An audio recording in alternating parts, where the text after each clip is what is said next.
Hey, what's up, guys? My name is Anthony, and I broke into tech sales from a civil engineering background without any formal sales experience. And I did it under 30 days and made six figures. So, if that sounds interesting to you guys, I'm just gonna be breaking down like my story of how I did that and how I think that everyone can do it too in 2025.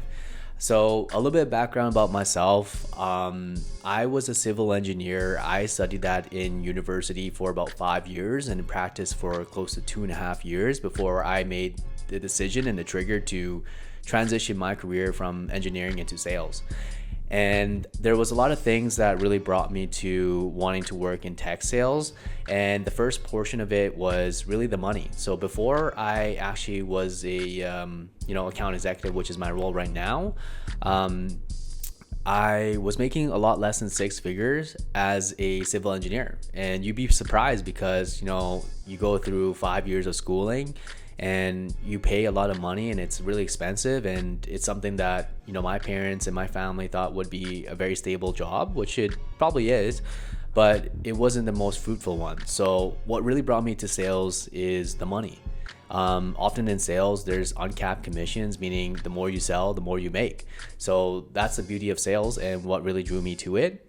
The second portion of it was really the career advancement. So when I looked at my bosses in civil engineering, it took them like 10 years or 8 years to get into a management position, and they were probably just cracking six figures at the time. And to me, I saw that and I saw that it wasn't really a great deal. And knew that I was ambitious, I was hungry, and I wanted more out of my life. And that's what really pushed me to applying and getting a role in a tech sales job. And the last reason was I was really dissatisfied with kind of like the old school culture of some of these jobs of being in an office or a construction site for 7 days a week during the summer in the middle of nowhere, and kind of that old boys culture club. So I knew that I wanted to join tech sales because it was provided the flexibility that I want, right? So I used to live in this city in Canada called Edmonton, which was where I was born and raised. And now I live in Montreal. And it's provided me with such a blessed experience. I've been able to work in remote cities while working in places like New York, even in Europe, like in Portugal, Spain, even in Morocco. So it's provided that flexibility in my life, which I never thought I would have with a job. And it's kind of like the closest thing you would get to being an entrepreneur without really being an entrepreneur yet, and still having that safety net. So I really love that. And the last portion of it is tech and sales. It's exciting technology. Things are continue being innovated. Coming from an engineering background, I just love learning about tech. And with just job security too, I don't think that AI can really replace salespeople yet. So it really drew me to being a tech salesperson. So once I knew what I wanted to do, I began then trying to get a sales job. So first thing that I would do and what I would recommend everyone do is really adjust your sales experience and adjust your resume, because it's going to be a competitive landscape, and you need to make sure that you're tailoring your resume properly so that it's passing these HR screening, so that you're actually landing interviews. So that's the first step, is making sure that your resume is clean and you're writing and tailoring your resume for the job. So I had previous sales experience, not formally, but more in retail sales, like selling cell phones at TELUS at the time when I was in university. After I graduated, I kind of did my mini own startup, which I was doing many roles, and I leveraged the experience I had in sales and prospecting onto my resume in order to help me land some interviews. So I was basically just treating it like my own job. So I was like prospecting for my own job, treating it like my own sales cycle, which is what I think you guys should do too. If you guys are really looking to join sales, is just understanding that landing a job is just like closing a deal in sales. So once you kind of fix up your resume, it's time to start hunting. So start mass applying. I use websites like LinkedIn. If you don't know what LinkedIn is, it's basically just like a professional Instagram, Facebook, but for professional people. It's stuff like that. It's really important to have like a good profile. But nonetheless, I use it to job hunt, and I just basically started throwing out my resumes, started tailoring my resumes to jobs that I really wanted, and really started identifying companies that had good paying OTE roles.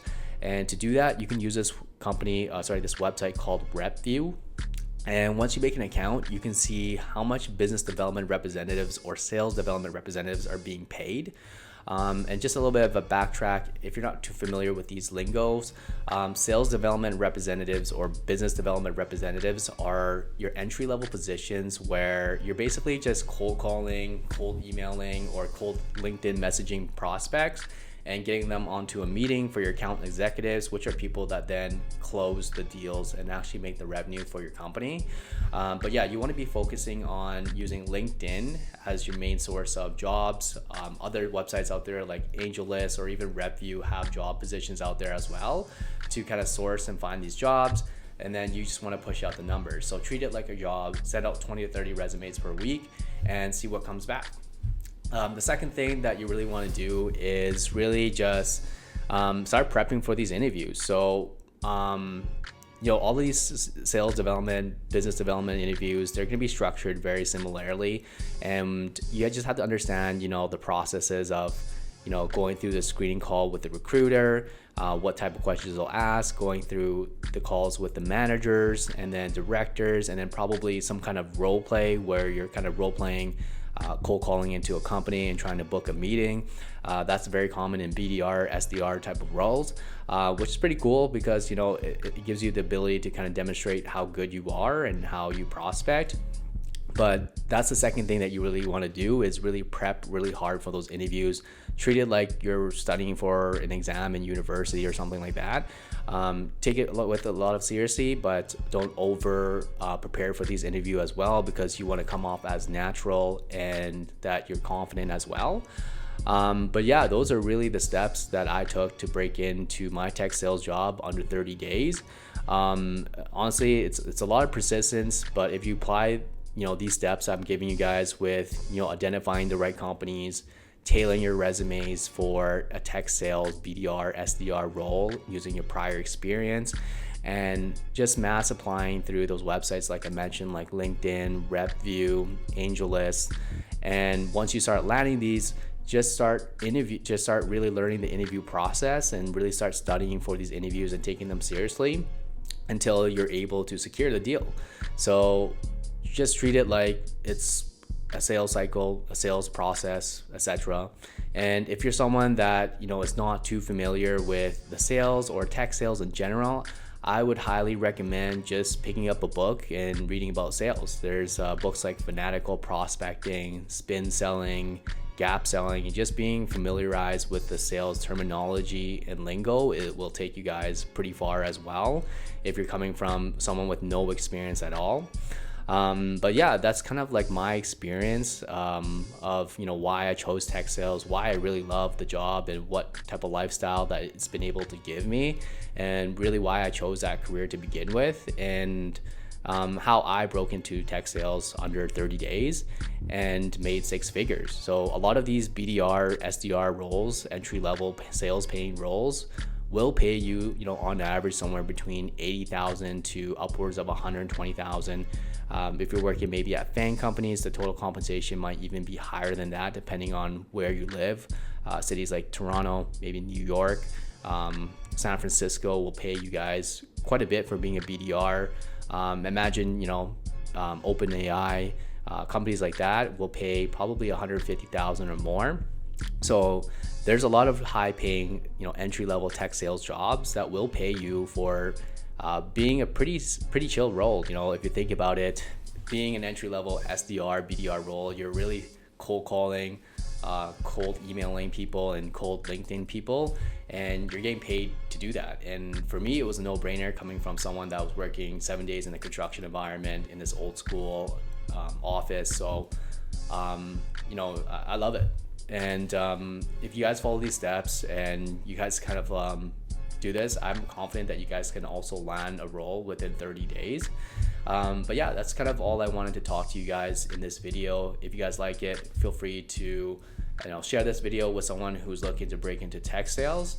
and I'll probably come out with more content just related to my career in tech sales, how I broke in more, and really more sales related conversations and topics. But I hope you guys enjoyed this video and you guys found this valuable. But other than that, thanks for listening, guys, and peace out.